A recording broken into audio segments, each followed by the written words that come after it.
I failed. The moment it happens, a trial begins inside my head. The prosecutor asks, "Why did you fail?" The defendant answers, "Because I wasn't good enough." The judge delivers the verdict. "Correct, it's your fault." The prosecutor is me. The judge is me. The defendant is me. The trial is fast. It looks precise. It always ends with the same ruling. My fault.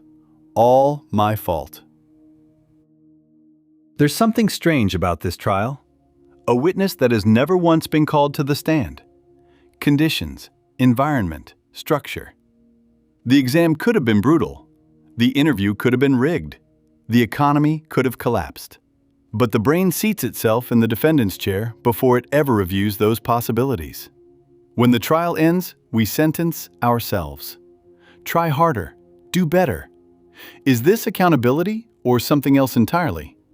What's more dangerous than failure is the moment the interpretation of failure locks into place automatically.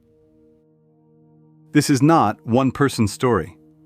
A large-scale study analyzed approximately 96,000 people across 36 countries.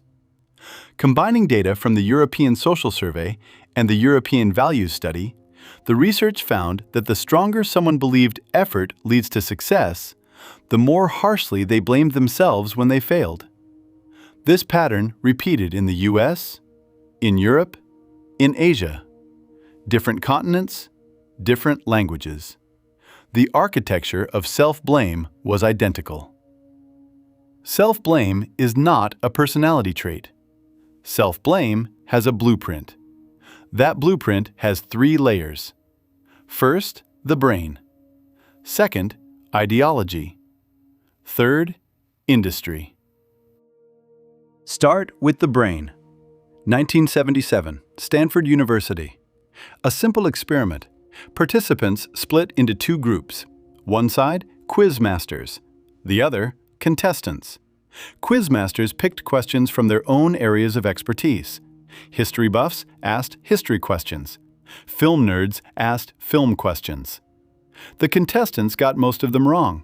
Of course they did. The game was built on the person asking. Then the observers were asked a question. Who is smarter? The answer was overwhelming. The quiz master. The quiz master's advantage came from the rules. Asking questions you already know the answers to. It's like a test maker taking their own test. A perfect score is guaranteed. But the observers couldn't see the structure. They judged the quizmaster as individually superior. A game rigged by its creator, read by everyone else as a gap in talent. This is an old optimization built into the human brain.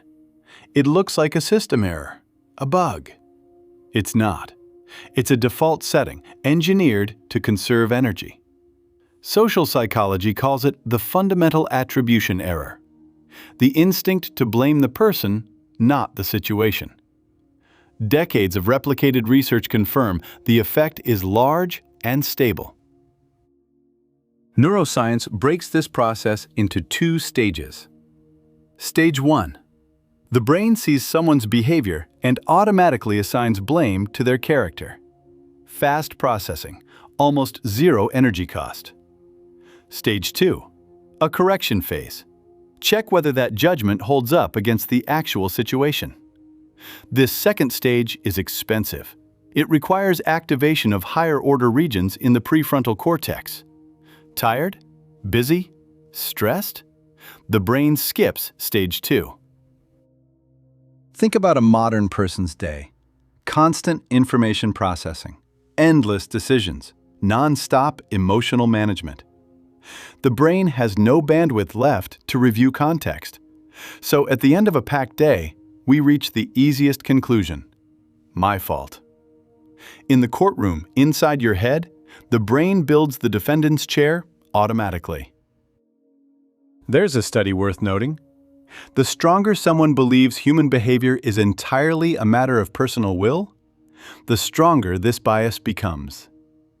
In an experiment with 504 participants, stronger belief in free will correlated with a greater tendency to ignore context and blame individual character. Everything is my choice. That thought, paradoxically, locks us inside a prison of self-blame. This bug has a cultural gradient. In a multinational comparison study covering the US, Korea, China, Japan, and India, Americans were the only group that rated individual character as more important than context when explaining events. Korean participants rated situational factors significantly higher than personal ones. Same event. Americans say, that's just who they are.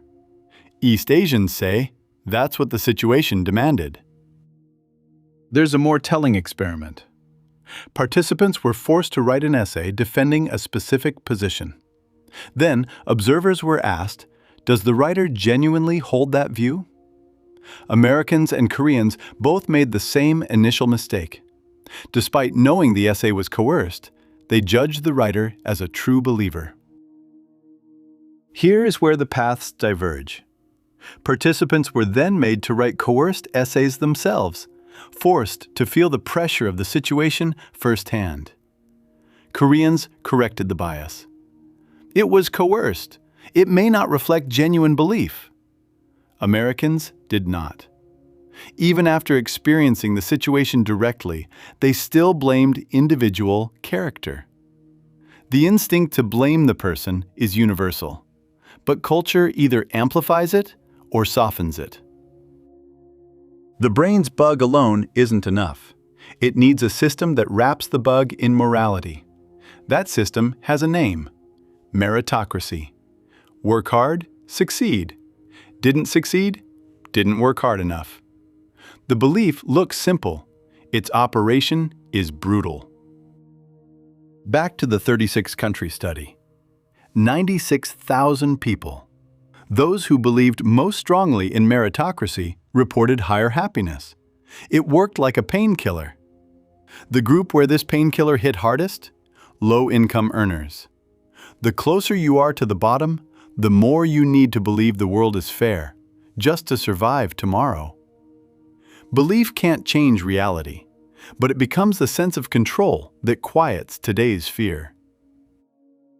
Those in the worst conditions needed the strongest belief that the system is fair, just to endure. The more unequal the country, the stronger the belief became. A paradox. The more unfair the reality, the more people must believe it is fair, just to keep going. Exposure to meritocratic beliefs produced a moderate to large effect on self-blame tendencies. If success belongs to the individual, failure belongs to the individual too. That's how we end up telling someone with depression, you just don't have enough willpower. Cross-national studies confirm the stronger a society's meritocratic beliefs, the heavier the stigma on mental illness, and the more that seeking help becomes evidence of failure. Inside the courtroom, meritocracy plays the prosecutor. If you'd tried hard enough, this wouldn't have happened. The chest tightens. There's a real case where this prosecutor showed up. 2008. The U.S. financial system collapsed. Millions of households lost their homes. A study analyzing 357 broadcast news segments found media most frequently blamed corporate greed. 40 to 50% of all coverage. But simultaneously, 10 to 25% of coverage emphasized individual responsibility. Irresponsible individuals who took on loans they couldn't afford. The structural flaw was in financial derivatives, but the camera focused on the faces of people who lost their homes. A structural collapse designed by the system translated into individual moral failure. Victims became defendants. Viewers exposed to individual blame framing opposed homeowner relief policies and supported stricter austerity. Media framing redirected public anger. Then, survivorship bias enters the picture. 85% of business case studies cover only successful companies. Failed companies vanish. They never become research subjects.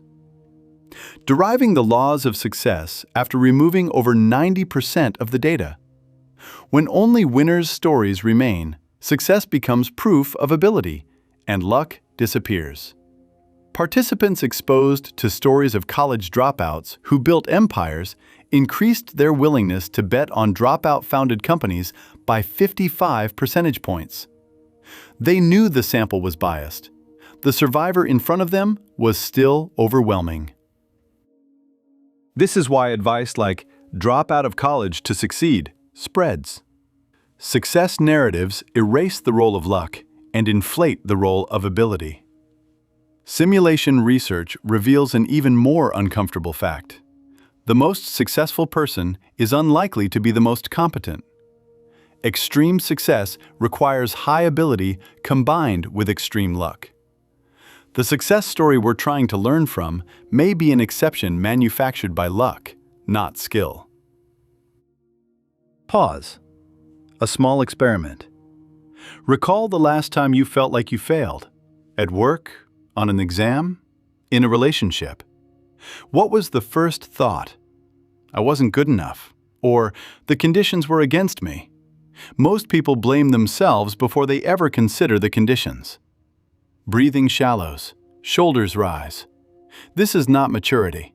It's the brain's automatic response running on an operating system called meritocracy. And this self-blame becomes raw material for a massive industry. The global self-improvement market, as of 2024, $48.4 billion, growing at 5.7% annually, projected to reach $67.2 billion by 2030. Personal coaching alone accounts for 37% of the market, roughly $19 billion. The mental health app market has grown large enough to be tracked separately, 14.6% annual growth. This isn't about condemning growth. The problem is a structure that bills the cost of growth exclusively to the individual. The message is singular. Failure is your fault. But if you read this book, take this course, you can fix yourself. The brain's bug creates the cause. Meritocracy confirms the guilt. The self-improvement industry delivers the sentence. The fine is a monthly subscription fee. So what do we do? Brain, ideology, industry. 3 layers of structure have locked us inside the courtroom. But this court can be dissolved. 3 rational solutions emerge. First, change how you interpret the cause of failure. Psychology calls this attributional retraining. Replace "I wasn't good enough" with "the conditions were difficult this time, and I can adjust my strategy next time." A meta-analysis of 47 clinical trials found this training significantly reduced depressive symptoms. A 3-year longitudinal study showed depression onset dropped by 40 to 50%. The strongest effect appeared in those with the highest tendency to self-blame. The core is simple. Before asking, "What's wrong with me?" ask, "What conditions produced this outcome?" Change the order of the questions, and the inner courtroom begins to shake. Second, understand that society sets the price of failure. The World Values Survey, 60% of Americans attribute poverty to laziness or lack of willpower. In Sweden, only 16% gave the same answer. The rest point to bad luck or structural issues. This perception gap translates into institutional difference. Lose your job in Denmark? 80 to 90% of your previous income is covered by unemployment benefits. Lose your job in the US? 40 to 50% initially, approaching zero after 6 months. Countries that see failure as a product of the system build safety nets. Countries that see failure as personal fault show you the floor. The gap starts in perception. It is completed in policy. Third, share failure instead of digesting it alone. There's a reason self-blame is dangerous. When brain regions processing social concepts become excessively wired to regions generating negative emotion, self-blame stops being a habit. It becomes neural architecture. Once that connection solidifies, any failure triggers automatic self-destruction. Self-blame deepens the more you do it alone. A 2-year longitudinal study tracking 1,145 adolescents found self-blame to be the single most critical link to depression. Leave self-blame untouched, and the remaining symptoms stay locked. The reverse? The moment failure is spoken aloud, the self-blame circuit weakens. Speaking failure is not weakness. It's the most powerful intervention for halting the brain's automatic trial. Change the question. Not, why did I fail, but what conditions produced this outcome? Not, am I not enough, but who does this system advantage by design? Not, is self-blame a sign of maturity, but whose accountability does self-blame erase? In the courtroom inside our heads, the one sitting in the defendant's chair has always been us. But the real object of questioning is the court itself. Self-blame is not accountability. It is a structure of responsibility the system has branded into us. What we need to fix is not ourselves. It's the verdict.